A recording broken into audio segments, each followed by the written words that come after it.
चर्चा झाली साधारण असं आहे, एक तर ही आमची समता परिषदेची बैठक नव्हती. हे समता परिषदेचे कार्यकर्ते, काही आमचे चाहते 7-8-10 लोक ते म्हणत होते की आम्हाला तुम्हाला भेटायचं आहे. समता परिषदेची बैठक असते तर इथे तुम्हाला जागाच पुरली नसते, एवढी लोक येतात ना. 10-20 लोक होते. तर म्हटलं बाबा मी आहे, इथे काम चालू आहे आमचं, इथं दुसरं काही काम होतं त्याप्रमाणे ते आले आणि मी चर्चा करत होतो.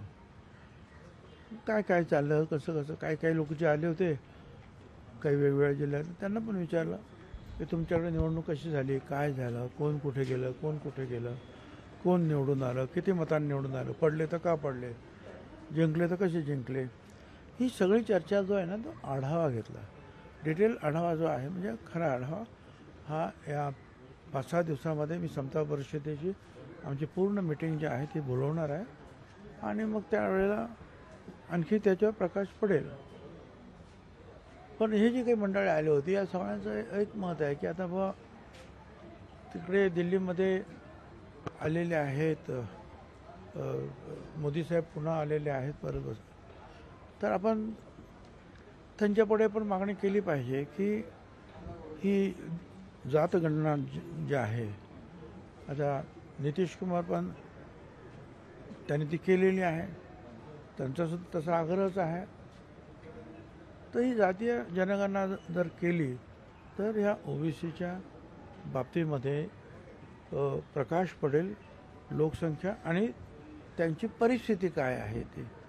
त्यामुळे जे आहे आम्हाला सेंट्रलमधून मिळणारे फंड्स जे SC आणि STला मिळतात तसे फंड्स जे आहेत ते आम्हाला राज्याला सुद्धा मिळू शकतील जर ती जाती गणना जर झाली तर भारत सरकारतर्फे ते व्हायला पाहिजे. नुसतं आपण करून ती राज्यापुरती माहिती होईल, पण भारत सरकारकडून जे मोठे फंड्स येतात SC STना तसे ओबीसीला येत नाही. त्यामुळे त्याच्यावर चर्चा झाली. त्याच्यानंतर काही हे जे आता आमचे लोक काही पुण्याला मंगेश ससाने बसलेले आहेत उपोषणाला, लक्ष्मण हाके, नवनाथ ते तिथे वडीगोद्रीला बसलेले आहेत. नंतर मला वाटतं काय भगवानगडाच्या इथे कीर्तने म्हणून बसलेले आहेत. वेगवेगळ्या ठिकाणी जे आहेत उपोषणाला बसलेले आहेत. नाशिकला काही बसले होते तर ते आम्ही त्यांना सांगितलं की थांबा जरा, आणि ते पण त्यांना सांगितलं की सगळ्यांना सांगा की आम्ही त्याच्यातून मार्ग काढायचा प्रयत्न करतो आहोत. आम्ही स्वतः काही अभ्यास केलेला आहे. काही आमचे जे वकील जे आता 2-3 दिवस सुट्टी असल्यामुळे काही त्यांची भेट झाली नाही, कारण ते पण बाहेर गेले होते. तर उद्या परवापर्यंत जे आहेत आम्ही पण हे सगळे पेपर जे काय सगळे सोयरे वगैरे आहेत ते दाखवून त्याच्यामध्ये जिथे ओबीसीवर अन्याय होत असेल अशा काही गोष्टी असतील किंवा सुधारणा करण्याच्या काय आवश्यकता असेल तर त्याच्यावर आम्ही ते चर्चा करू. पण तुम्ही जे आहे एकदम आत्मसमर्पणाचा वगैरे ज्या तिथपर्यंत जाण्याचं काही कारण नाही आहे. त्यांना समजावून सांगा की जरा थोडंसं आपण थांबायला पाहिजे, थोडीशी वाट पाहायला पाहिजे. आणि तसंच जर आहे, जर त्यांनी जर त्याच्यामध्ये वकिलांनी सांगितले ह्या गोष्टी अन्याय करणारे आहेत आणि तरीसुद्धा सरकार ऐकत नाही, तर म्हटलं मी तुमच्याबरोबर आंदोलनाला उतरतो, माझी पण तयारी आहे. पण अगोदर मला परत चेक करू देत मला बरोबर त्या ह्याच्यामध्ये काय कुठल्या गोष्टी या ओबीसीच्या विरोधात आहेत. मग याची चर्चा चालली होती. निवडणूक महाराष्ट्रात येत आहेत, त्यावेळेस आपण जर जाती न्याय जनगणनाची वार्ता करतायत तर मराठा ओबीसीचे वाद झाला ते कमी होऊ शकते, जरांगीची मागणी त्याला थोडी थांब लागू शकते असं आपलं वाटतं आहे ना. बरं, ती जनगणना एकदा भारत सरकारने मंजूर केली तर आम्ही पण खुश होऊ ना, सगळेच खुश होतील. खरोखरच किती ओबीसी आहेत ते पण कळेल. आम्ही म्हणतो की 54% आहेत, 54% आहेत, मग आणखीन मग 20% SC आणि ST आहेत, 74% झाले. मग त्याच्यानंतर 3% ब्राह्मण आहेत, मग 77% झाले. मग आणखी जैन आहेत, अमुक आहेत, आणि मग बाकीचे काय ते आहेत. हा हिशोब पण लागेल ना. आमचं बरोबर असेल तर आमचं बरोबर, चुकीचं असेल तर आम्ही सुधारून घेऊ. आणि मग त्याप्रमाणे जे आहे कोणाला काय करायला पाहिजे कुठल्या समाजासाठी त्याच्या फंड्सची सुद्धा आम्हाला भारत सरकारकडे पण मागणी करता येईल. पण आता निवडणुका येत आहेत ते त्यांनी कबूल केलं तर त्याचा परिणाम होऊ शकतो ना, पॉझिटिव्ह परिणाम होईल की चल आता हे ओबीसीच्या सुद्धा मागण्या मान्य करण्यासाठी आता सरकार फार पुढे येत आहे. आपल्याला काही ठिकाणी आमचे शेतीचे पण प्रश्न काढले किंवा कांदा सोयाबीन आता म्हटलं ते तर आहेच, तूरचा तरी आता आज का 2-4 दिवसात भाव बऱ्यापैकी आहे, परंतु हा नेहमीचा प्रकार जो आहे एकदम वाढणार आणि एकदम खाली पडणार आणि मग रस्त्यावर येणार सगळे शेतकरी तर काहीतरी थांबवा, हमी भाव वगैरे काहीतरी देऊन असा सुद्धा विचार जो आहे आमच्या सगळ्या कार्यकर्त्यांनी मांडला. लक्ष्मण हाके यांच्या आंदोलनावर कुठेतरी दुर्लक्ष करते का सरकार दुर्लक्ष करते का लक्ष्मण हाके यांच्या उपोषणावरती आंदोलनावर? मला असं कळलेलं आहे की आज 11 वाजताच उदय सामंत खासदार काय सावे नाही सॉरी अतुल सावे भुमरे आणि कराड ही 3 नेते जाऊन त्यांना भेटलेले आहेत आणि हाकेने सांगितलं की मला लेखी आश्वासन तुम्ही द्या, लेखी आश्वासन की ओबीसीवर अन्याय होणार नाही. मग त्यांनी सांगितलं उद्या आहे मीटिंग वगैरे काहीतरी त्यावेळेला आम्ही त्यांना सांगतो आहोत. तोपर्यंत डॉक्टर वगैरे तिथे जात आहेत, आम्ही सुद्धा त्यांच्याशी बोलतो आहोत किंवा आपले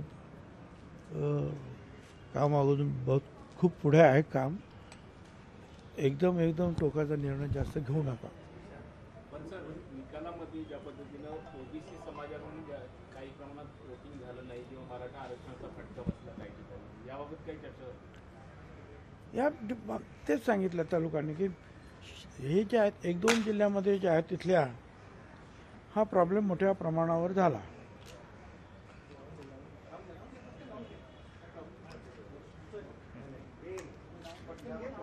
एक दोन जिल्हा म्हणजे मला असं बीड असेल,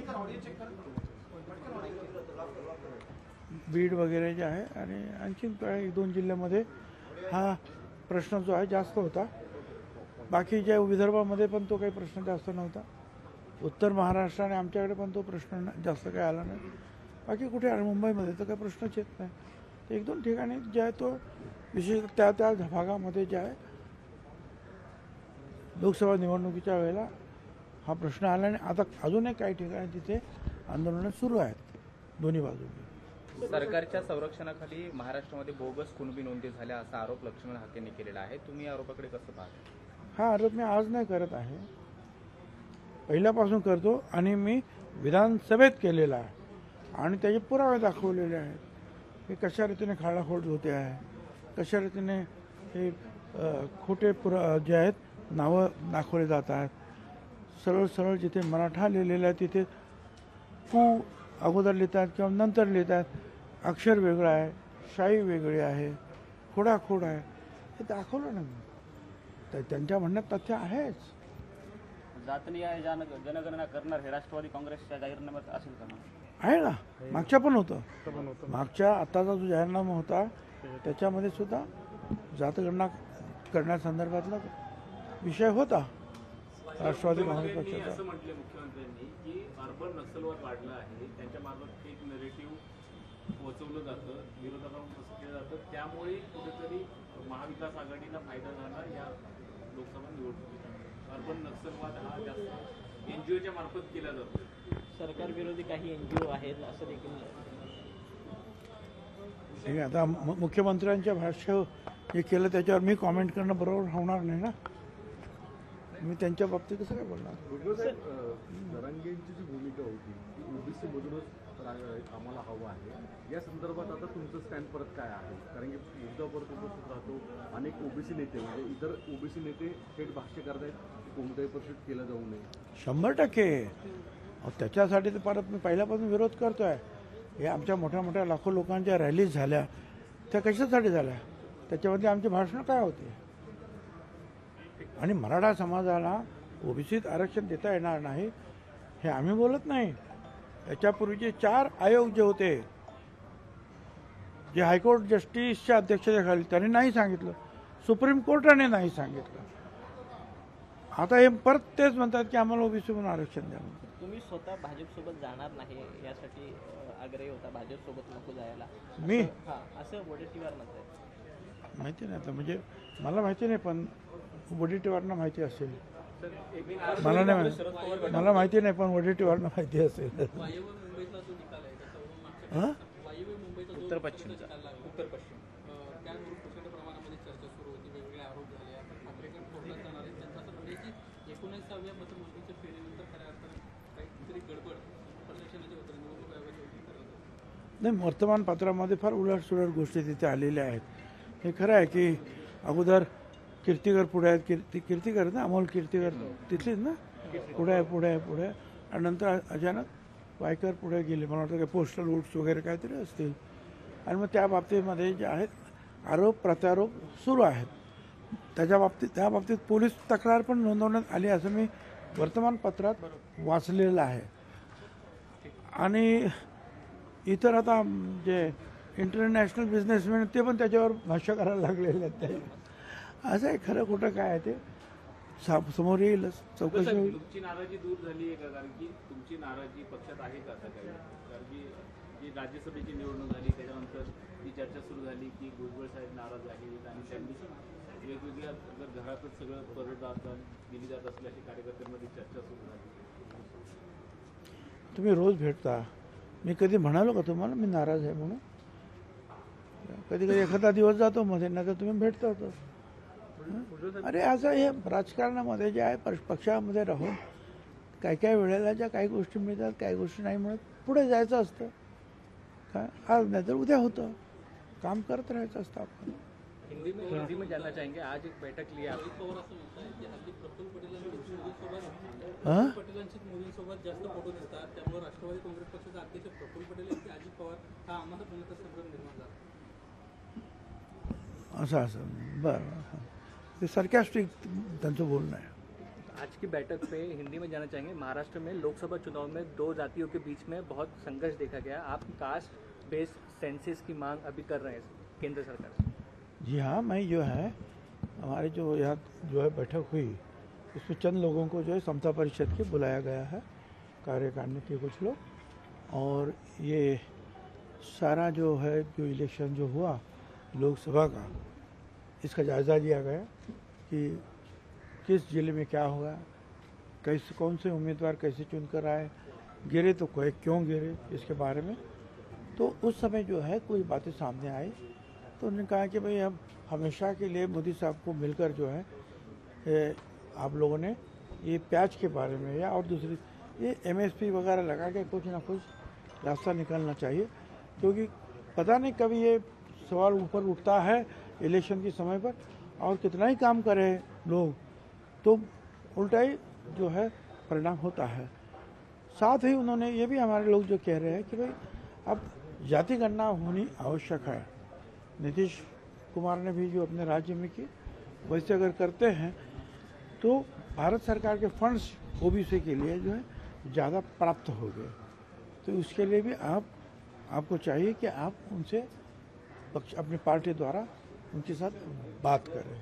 लोकसभा चुनाव के रिजल्ट के बाद खासकर महाराष्ट्र में आज भी देखा जा रहा है कि बीजेपी ये कहती है कि मुस्लिम वोटों पर MV जीती है. टी राजा जैसे नेता हैदराबाद से मुंबई महाराष्ट्र पटगा में आते हैं, वो कहते हैं कि मलंगगढ़ का कब्जा लेना चाहिए. तो आपको लगता है आने वाले चुनाव में इस तरह की अगर राजनीति हुई तो राष्ट्रवादी को इसका कहीं ना कहीं विधानसभा में वो लग सकता है, क्योंकि सेकुलर पार्टी महायुति में राष्ट्रवादी.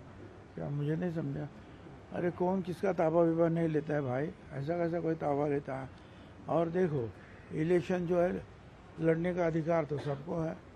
बातें जो है अगर गलत सलत बातें कुछ करते हैं तो पुलिस जो है उसके बारे में विचार करेगी, और सबसे जो है बड़ी पुलिस जो इर्द गिर्द देखती है वो तो ये सारी जनता है, और कोर्ट भी वही ये जनता है. तो वो जो है जो निर्णय लेगी उसके बारे में क्यों डरते हो आप? एक वर्षापूर्वी चंद्रकांत पाटलांना मुलींना उच्च शिक्षण मोफत करू अशा पद्धतीने हैं? मुलींना उच्च शिक्षण मोफत करू अशा पद्धतीची चंद्रकांत पाटलांना वर्षभरापूर्वी घोषणा केली होती. अजूनही ते झालेलं नाही. आपण विनंती करणार आहात का? नाही, तुम्ही म्हणता ते बरोबर आहे. आता पाहू आपण ज्यावेळी मीटिंग होईल त्यावेळेला पुढच्या काही बजेटमध्ये त्याबद्दल काही घोषणा करता येतात का? राष्ट्रवादी काँग्रेस शरद पवार गटामध्ये रोहित पवार आणि जयंत पाटील यांच्यामध्ये वाद आहे, अंतर्गत वाद आहे, अशा प्रकारे चर्चा त्यांच्याच कार्यकर्त्यांमध्ये सोशल मीडियावर होत आहे. कसं पाहता यावर? काय नाही, एकदा पवार साहेब दोघांना बोलवून घेतील, शांत होऊन जाईल. लोकशाही मराठी ऐका, पहा, जागरूक रहा.